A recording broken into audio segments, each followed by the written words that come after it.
trouve que les choses évoluent beaucoup et dans un sens qui est plutôt favorable. C'est-à-dire qu'on a énormément de prises de conscience qui sont très positives sur le comportement alimentaire, sur le rôle du sens, du goût, sur les aspects filières, etc., qui sont vraiment tout à fait encourageantes.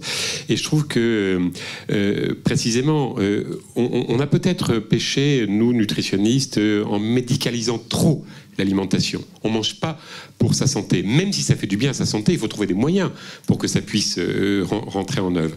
Alors on peut pencher du côté de l'éducation sensorielle. Nous, on a fait une grosse étude d'éducation sensorielle dans le Nord, dans le sud du Nord, parce qu'il y a un sud dans le Nord, dans les régions pauvres du Nord, dans l'Avesnois. Et on a fait un gros travail avec l'essence du goût que vous connaissez, avec Daniel Potrel.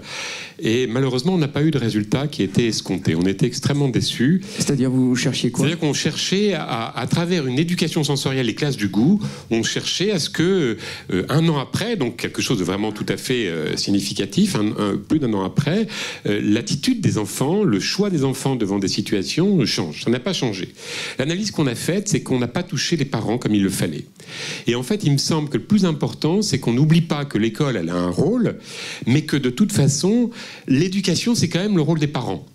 Et pour reprendre ce que monsieur disait tout à l'heure, c'est vrai que l'école, elle est là comme support, mais l'éducateur, c'est quand même les parents. Et de ce point de vue-là, j'aimais bien ce que vous disiez il y a un instant, en disant, mais il faut peut-être arrêter de donner des messages en permanence, il faut que, etc. Et pour les parents, je leur donne un conseil. Vous dites pas, tiens, qu'est-ce que tu voudrais manger? Vous dites pas, tiens, viens manger parce que c'est bon pour toi. Vous dites, tiens, allez, on passe à table, on mange. On mange. Et il n'y a pas d'autre interrogation. Voilà. Et qu'est-ce qu'on mange? On mange ce qu'il y a. Et finalement, ce qui est important, c'est que le moment du repas soit un plaisir partagé, que on ait à travers ce repas l'exemple des parents, et puis finalement tout le monde mange la même chose. Les parents qui mangent des mojettes, parce que ça va être le tube de la journée, ils vont pas dire à leur enfant, mange des mojettes parce que c'est bon pour toi. Non, on mange des mojettes. On mange des mojettes. Et quoi d'autre? On mange des mojettes. Et donc, si vous voulez, les discours se simplifient. À partir du moment où on pense que le repas, la table partagée est un lieu d'éducation, il n'y a plus... voilà. Rendons aux parents cette responsabilité d'éducateur à travers des choses aussi simples que ce discours. Merci. Oui, alors juste pour compléter, puisque les Sens du Goût sont l'association qui a formé nos animateurs sur l'école du goût et de l'alimentation. Et juste pour dire qu'effectivement, on n'attend pas au bout d'un an d'avoir des résultats. Comme me disait... C'est trop court. C'est beaucoup trop court. Puis comme disait mon collègue tout à l'heure, on est dans un contexte. Il y a la famille, il y a les amis, il y a les copains, il y a voilà. Il y a le milieu social. Il y a le milieu social. Et puis les séances du goût, c'est 1h30 pour les grands. Il y a 10 séances, bon, d'1h30, bon, c'est mieux que rien. Pour les plus petits, c'est 5 séances d'une matinée. Mais je pense que c'est de l'inscrire, ce travail de sensorialité, c'est de l'inscrire dans son contexte, avec les familles, avec les personnels, avec les enseignants, etc., de manière à ce que tout le monde participe à cette approche. Parce que sinon, ça reste de l'éducation comme on fait en classe, quoi. Et c'est pas le but. Je voulais juste rajouter par rapport à ça qu'il faut être patient. Parce que, effectivement, le travail qui est fait actuellement auprès des enfants, c'est les futurs parents. Et effectivement, ce qui est important, et pour ça, vous disiez tout à l'heure, est-ce qu'on voit du changement?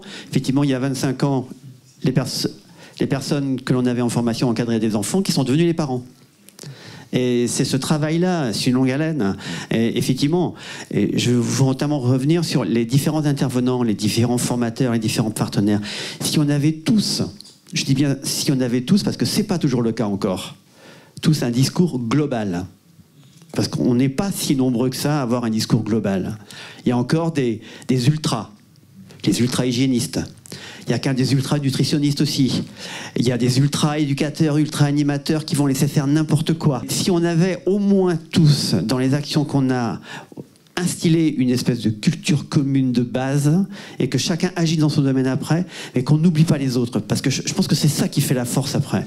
Parce qu'on est tous autour du même projet. Je voudrais juste revenir sur le bilan des classes du goût parce qu'il y a eu plusieurs années de mise en place des classes du goût. Il y a un bilan qui a été fait l'année dernière et c'est vrai qu'il faut quoi. D'une part, il faut être patient, je rejoins vos propos, et d'autre part, je dirais, on se rend compte qu'il y a différentes étapes. La première étape, c'est d'abord de changer le vocabulaire de l'enfant, qui est de dire, on dit pas j'aime pas ça, c'est pas, on dit pas c'est pas bon, on dit d'une part j'aime pas ça, et puis on essaye de trouver des mots pour exprimer pourquoi on n'aime pas cela. Donc il y a tout un cheminement. C'est vrai qu'il y a un travail à faire avec les familles, ça c'est certain, mais je dirais les choses avancent. On a constaté que les enfants avaient beaucoup plus de vocabulaire, respectaient beaucoup plus la parole et le goût des autres, c'est-à-dire sentir aussi et renforcer l'individualité de chacun. Donc il y a vraiment des choses, quoi. C'est pas le propos aujourd'hui, mais il y a vraiment des choses qui sont importantes et qui se positionnent petit à petit.